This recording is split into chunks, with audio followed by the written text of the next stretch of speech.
So seeing as I'm doing all these extra tutorials now, I might as well do the most important one. Heatless curls, obviously. If you know me, then you know that heatless curls are my life. I started doing heatless curls in March last year, so I've been doing them just over a year now. Never looked back. So I use the Give Me Cosmetics one. I'm not saying it's flawless, it's not. One day I would like my own heatless curler, but for now I do really like this one. I like that it's got the clips. I think the clips are a great little feature. So it's got the clips on the top and then it's got the clips on the side. You'll see. Now the thing with this heatless curler is I find the fabric's a little bit longer than the tube actually is, so sometimes it can slide up and down in the tube, so sometimes you'll have a big gap where it's just flat there, or it'll be at the bottom, and that's no good, because if you've got a big flat gap there, I don't know if this is going to make sense, but sometimes your hair can ride up and just wrap around that flat part, then you're going to get a funny kink in your curl. You see how that would do that? So what I do is I'll push this part of the tube right up, so it's right up as far as it can go to there, and then that's why I've got knots tied in this bottom bit, because I'm getting rid of that extra space. See, if Jenna had her own heatless curler, there wouldn't be these problems. But no, I do really like this one. People are obsessed with the Eternal Muse one. I've only got the jumbo one, but I would like to try the thinner one because I feel like those curls last a bit longer. But I just really love the clip accessory on this one. That's why I use this one. Right, sorry, now I've got that out of my system. No, I like to be in depth. If you're having a tutorial from me, I'm sorry, but it is going to be in depth. I want to go through all the things that I've had trouble with in my time so that no one else has any trouble in their time. So we can all learn from each other's mistakes. So my hair is nice and freshly washed and completely dry. It's best to have it completely dry because you don't want to wake up and then it turns out it's still a bit wet because the curls just aren't going to work. You're better off having it as dry as you can and then dampening it at the end. Especially with extensions like mine, sometimes it can seem like it's dry, but it can really hold a lot of water in these extension logged areas. The only products I've got in my hair at the minute are my leave-in conditioner spray, which I spray on wet hair, and my Give Me Cosmetics hair serum, which I just add as I'm drying it, so it dries really sleek. I don't think these affect the process. I don't think they make it any better or worse, but that's just me personally. And the sleeker you dry your hair, the sleeker it's gonna look in the end. So I dry about 80% of my hair with my GHD normal hair dryer, just because that's nice and quick. But then the final 20% I will use my duet style just to finish off the drying, and also because this will like really sleek your hair out. It's just like straightening it but drying it at the end. So yeah, makes your hair nice and sleek so that my curls will come out nice and sleek as well. Look at the sleekness. Let's actually get into it. So I have this fringe bit, if you want to call it that. It's pretty long now, but I put this top bit in a roller, just like the way it looks. But if I didn't have the fringe bit, I would just wrap it around the sides. But I think the roller is actually great for keeping everything in place. I think it helps. I'll just brush that directly up and get my scabby little roller. Ew, I really want a red one of these.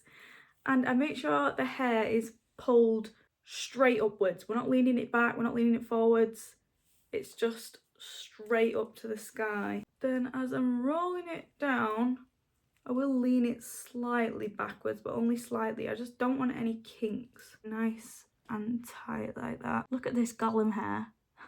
And then I'll just put a grip in each side at the back end of the roller. Actually make sure this goes into your own hair as well, because sometimes I do it and it just goes through the roller and that doesn't help. That is really nice and secure now. That's not going anywhere. Right, now it's actually time for heatless curls. So I just thread this through here. It's like it was born to be made with a roller. I just think the roller thing, I love it. And you don't look as weird with the roller in, because I feel like when this part's just flat and the rest of it's curly, you do look a bit like a Tudor. And I do look like a Tudor anyway with it in, but with the roller at the front, I look a bit more like someone who's wearing rollers and not just a Tudor. Does that make sense? It is an ugly device, but it's an amazing one. Now that's in, nice and equal on both sides. We're at an equal level. I split my hair down the back just in half. Some people have a problem with how that looks. Some people say that the hair's massively separated. So I saw something today. I'm running out of breath. What you can do is if you do a zigzag part at the back, if you struggle with it being separated when you pull it out in the morning, then that should solve that. I'm not personally going to do that because I don't see any issues. I've never found the back of my hair looking that offensive with heatless curls, so I just do it in half. I haven't got time for the zigzag. I used to do the crossover method, which is basically some curls going that way and some curls going that way. So 2 separate directions. There's not a lot in it, but I used to do that because it kept the heatless curler in so secure all night. But because of these clips, I can do the wraparound method and it stays secure now. So just to clarify, the crossover's like this. So it's like 1, 2, 1, 2, whereas the wraparound's just away, away, away. So all your curls will be facing the same direction like this with the method I'm going to do now. Get my scrunchie. I like to use my nail and then drag a nice piece all the way from the back to the front. And the key is with this, the tighter you wrap it, the tighter your curl's going to be and the longer it's going to last. Don't pull it too tight. Don't be an idiot. Don't pull it ridiculously tight so that your hair starts coming out. You say, well, Big Fat Jenna told me to tie it that tight and now my hair's coming out. No, don't be an idiot with it. Just a firm amount of tightness, yeah? I'm holding it firmly so it stays tight. And then grabbing a new piece, front to the back, and then you're just adding that into that other piece and then wrapping around. Honestly, it's so easy. It's daunting at first, and I did the harder method first. Imagine how hard that was at first. But you can get used to it so easily, and then it just saves you so much time. Grab your piece, add it to that other bit, pull nice and tight, and wrap it around. And then when I get to the bottom of my ear, I like to start pulling the tube towards the back and wrapping the hair around as if the tube was going to the back. Because if you wrap the hair around while the tube's at the front, as if you're keeping it there, then when you pull the tube to the back, that hair at the bottom is going to sag down. So you've got to pull it back into the place where it's going to be sat and then pull it tight so then it's extra tight. Don't do this too tight because then it can be uncomfortable, but again, just a sensible amount of tightness. If you've got extra long hair and you're worried about you running out of the room, it's fine, it's fine. Just wrap it kind of close together at the top. You have got enough room. Sometimes I just overlap the curl, it's fine.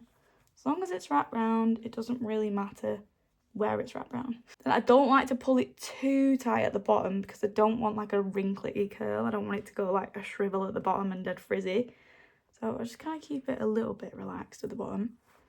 Then when I put the scrunchie on, I do one wrap higher up, and then my next wrap, I'll do it a little bit lower down, and then my next wrap towards the bottom. And the reason that I do this is because if you put all 3 wraps on one part of the hair, that is a lot of pressure, and then you might potentially have a kink in that part of your hair and no one wants that. And then the other side is obviously just exactly the same. Then that's both sides done. See how it looks really saggy now? You're going to twist it away from your face and that's going to tighten that up again. A twist away from my face and then I'll clip this onto the opposite side of my head. Like that. And then the same on the other side. I don't know what these bits are. They're kind of cute, they're like little pigtails. That is basically it. I mean, look how nice and neat and tight that is. It's so compact and you're not worried about, oh, this is going to fall out in the night because it's not going anywhere. You're good to go. The one thing I do find that helps, now it's not the end of the world if you don't do this, but water mist. If you just mist over the top when you're done, I just find that makes the hair a little bit more moldable. So it's just dampening it slightly, and I mean slightly, so that when it dries it can mold to this shape. I'm a bit more reluctant to do it now I've got red hair because, well, my hair just prints on everything when it's wet. So it doesn't necessarily 100% need this, but I do think a bit of water spray does help to mold the curls. Sometimes the grips do dig into my head in the night. You can just pull them out if they're bothering you. It does help to grip them in a way that they're comfortable because it does mean that your roller will stay perfectly in place all night, but it's not the end of the world if you have to pull the grips out in the night. It will probably stay in place. It just smudges a bit further back. I do have extensions and people say that heatless curls last better on extensions. I don't know if that's because the hair's a bit rougher and it's a bit easier to mold. I hear a lot of people saying that when they have like really silky, beautiful hair, that it kind of just drops out. You've got to just find what works for you, I suppose. If you've got really silky hair, maybe use a bit more product than I've used, but this is just what works for me. It really is a trial and error because obviously everyone's hair is different. You know, short hair, long hair, thick hair, thin hair. Whether you can even sleep in the heatless curler comfortably or not, I find it fine. I just think the excitement of waking up with beautiful hair tops everything. So even if it is slightly uncomfortable at times, I don't care, because it means I'm gonna look fucking sick in the morning. Right, I think I've pretty much chewed your ear off about every single possible thing I could have. But I'll see you in the morning with beautiful hair. Good morning. As you can see, it's still very firmly in, apart from all my baby hairs that have flown out, but it's in there tight. I had a really comfy sleep actually. This is the most fun part of every day of my life. I still can't get over it. It's like perfect curls that took you 2 minutes to put in, which should take you nearly like an hour to do your hair like that. I do just pull the curl a bit out first. Oh my god, I look like I'm from the 70s. Oh my god. Look at that.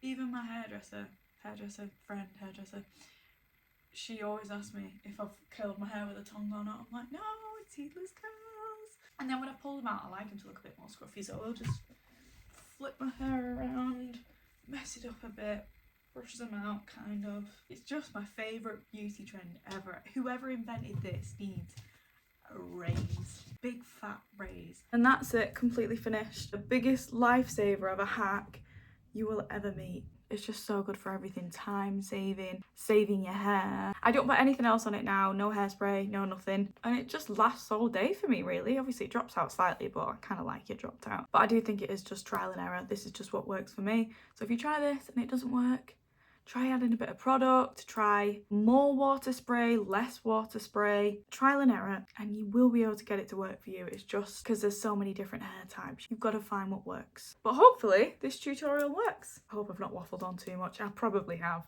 Right,